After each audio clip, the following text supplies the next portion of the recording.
Hello everybody, I am Janine the Alchemist and welcome back to Simple Symbolism, the series where I go through usually music videos and I go through the hidden imagery or possibly simple symbols that I believe everyone should be informed about, and it's turned into this fun thing for somebody like me. So anyway, now do bad dreams. Your wish is my command. We're back on another Faouzia video. This one is requested and I had not heard of this until you guys suggested it. So, ooh, not good. Okay, let's go. I'm sure you Faouzia fans will appreciate.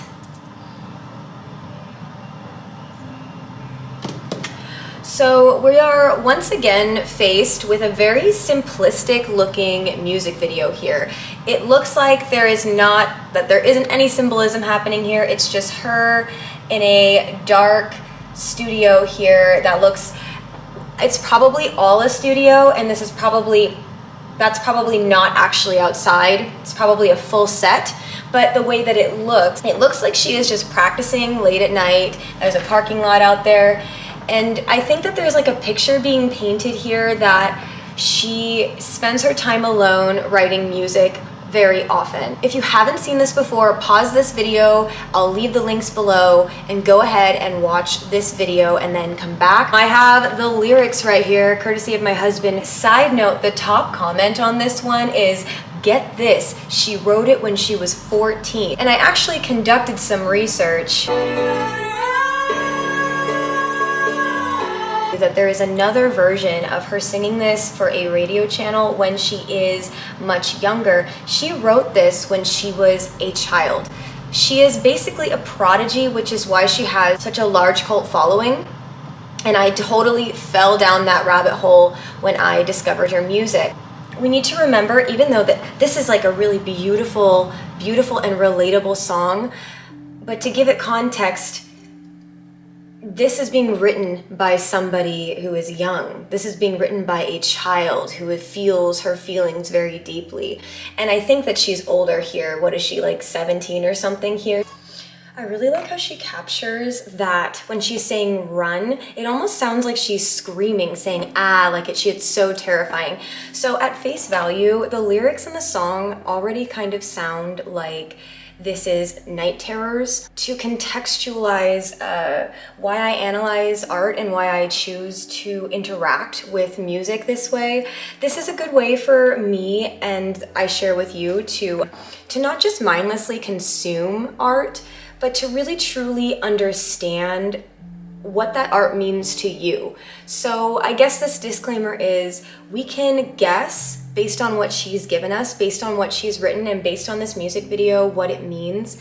And there's gonna be a lot of different meanings, because ultimately, yes, I can tell at least she's marketed in this way to where she's a singer-songwriter, where she evolves through the writing of her music as she grows. We see a lot of artists do that, like I've noticed lately, my husband was showing me the new Eminem releases, where you see him sort of interacting with who he once was and what his music once was and what it is and who he is now, and there's like a dialogue he's having with himself there. So she clearly grows and learns about herself through fame and through writing music.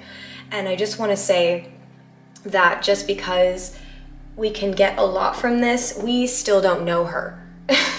And I'm giggling because she has a song that she wrote later on, like called You Don't Even Know Me, and in that song she sings about how we don't really know, or whoever she's singing about, people don't truly know how she truly feels inside because they don't know her personally. And so I just want to honor I want to honor the spirit of her music and what she's put out there by saying we can infer and we can guess what she's talking about here, but we're not really gonna know.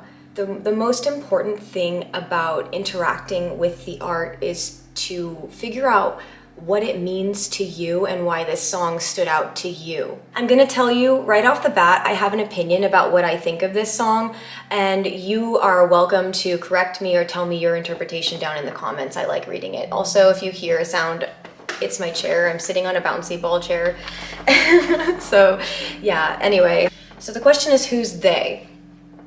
Is this just a nightmare and feelings? Is this just her writing about a nightmare that she had, or is this about an actual incident?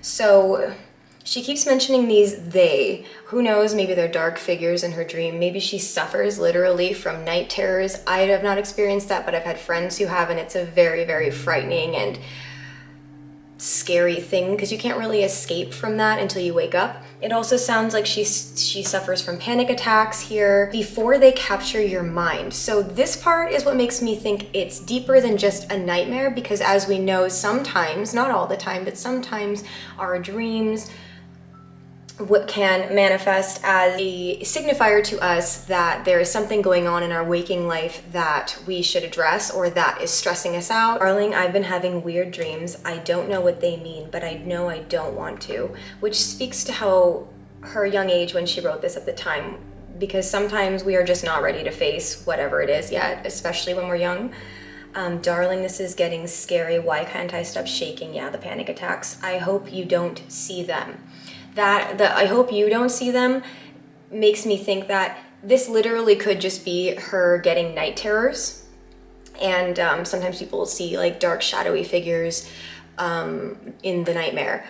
Glances, all I see are glances, left and right. They like it when they know I'm anxious. Shadows, all I see are shadows, hiding where the wind blows and where my mind got torn. This verse is the part that makes me think that maybe that it does have to do with her waking life, because glances kind of implies judgment, implies eyes on her, and it says they like it when they know I'm anxious.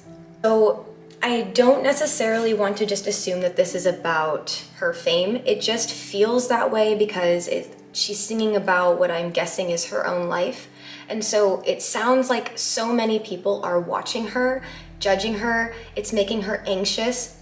She feels like she's being watched, like this dark energy is hiding in the shadows. And when it says hiding where the wind blows, sometimes the wind in symbolism can mean like the thought space or words, like the wind of our breath as we speak. And so maybe when she's saying hiding where the wind blows, kind of like gossip around her, or people chattering around her or conspiring around her. And where my mind got torn.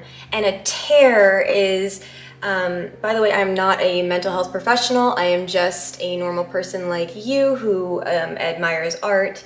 And I have had just a minor background in choir. And so, I eat this stuff up. I had some really great choir teachers, some who worked for Disney, some just really kick-ass teachers.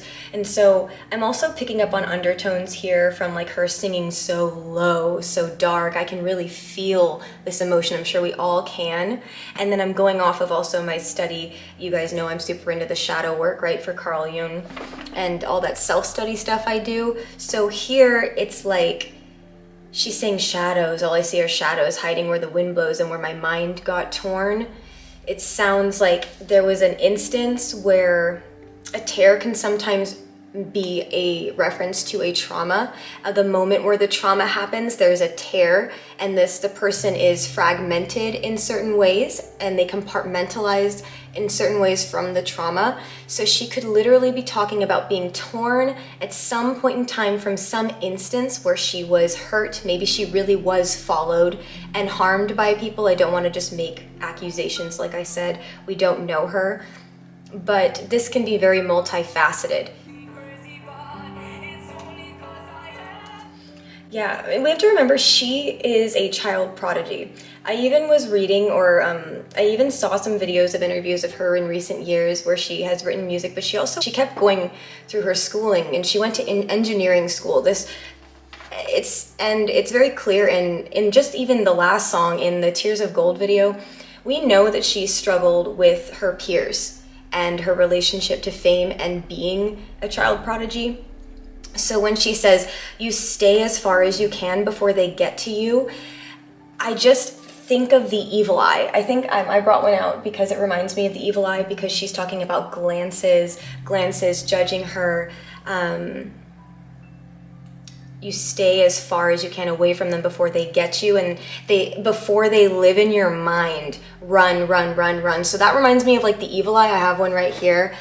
Usually people who resonate with the symbol, I don't really, but it was gifted to me, and I think it's really neat, and I like to put it up sometimes. But I think it's kind of like a focal point to distract where people can look. But people all the time talk about how evil eye can be something that really does damage your life. You know, maybe you're not superstitious or anything, but the evil eye is a real thing. There are people watching, there are people judging, other people can sometimes affect your work, your life, based on how they judge you. And so it just sounds like at the time she wrote this, what it sounds like to me, and the way I'm interpreting it, is that she had a lot of eyes pressure, maybe some traumatic instances on her way up in fame, and now it's like she chooses to be alone in her writing studio. She chooses to, you know, do whatever she does alone.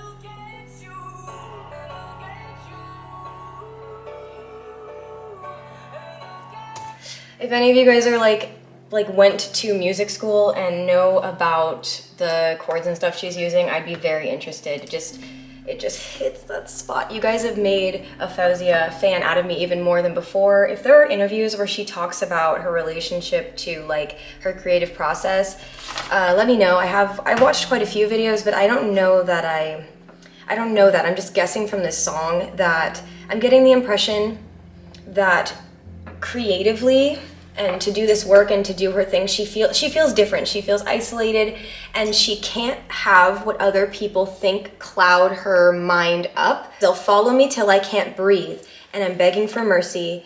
I'm tired but I can't sleep because they're waiting for me. These bad dreams are more. Where does it say? I'm begging for mercy on my mind.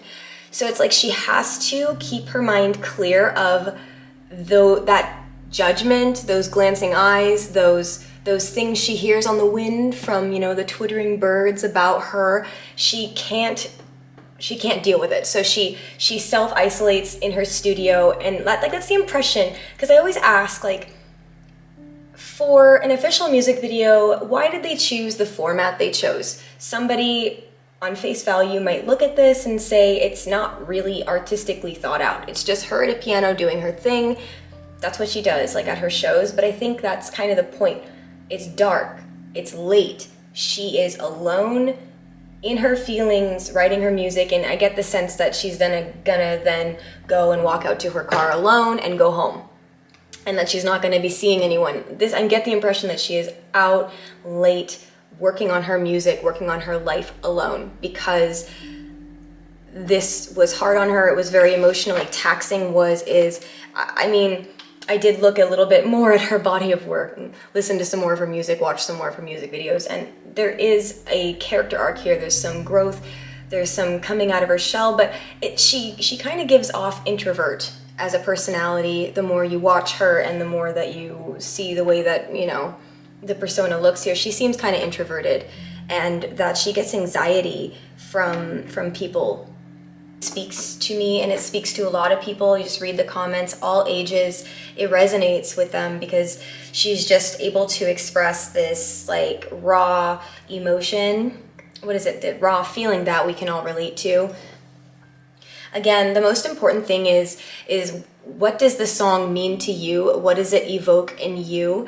And just like how, you know, when we're talking about evil eye, the thing about evil eye is, you know, how we're all talking about nowadays, right? How everyone's becoming more aware how much our thoughts affect everything in our lives. If you want to accomplish things in life, you want to have success, you can't let all the judgments of other people get to you. It destroys the creative process, it destroys motivation, and it really hurts the soul. On the note of like what we put into ourselves, and like why people say watch out for the evil eye, only surround yourself with people, and if it's toxic people, it's better to be alone. Community is really healthy, though. I hope that she gets the community that she needs. Like I said, I just get introverted vibes from her, but hey, maybe she's happy, maybe that's what she needs. I can't really judge. I think we can all relate to needing that emotional release and singing to songs. And then I guess that's just the importance of music. Music can we're not robots. I wouldn't listen to this song all the time just because I'm not always in my feels like this, but I would never shy away from releasing some pent-up feeling with it. And I think that that is just what she does best. You can, even if the singer isn't always writing their own music, you can still see a progression based on the growth of the person sometimes. But at the end of the day, you really never know.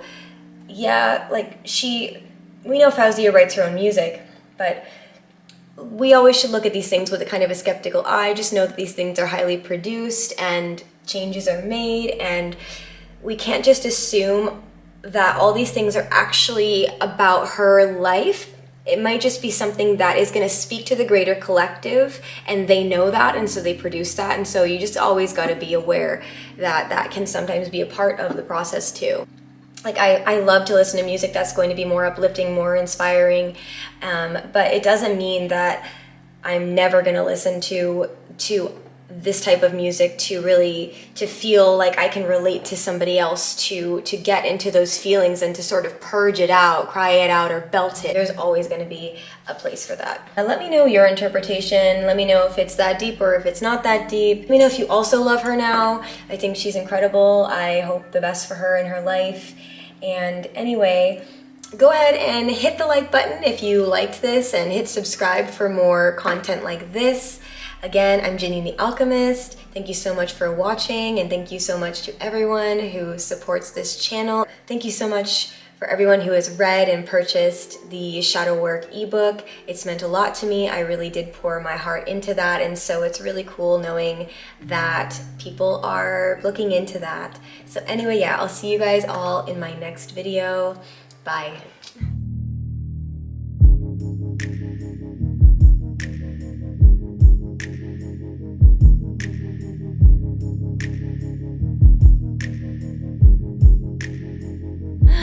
I just realized that the mic has been off this whole time. So I've been playing around with this mic for no reason. Whatever.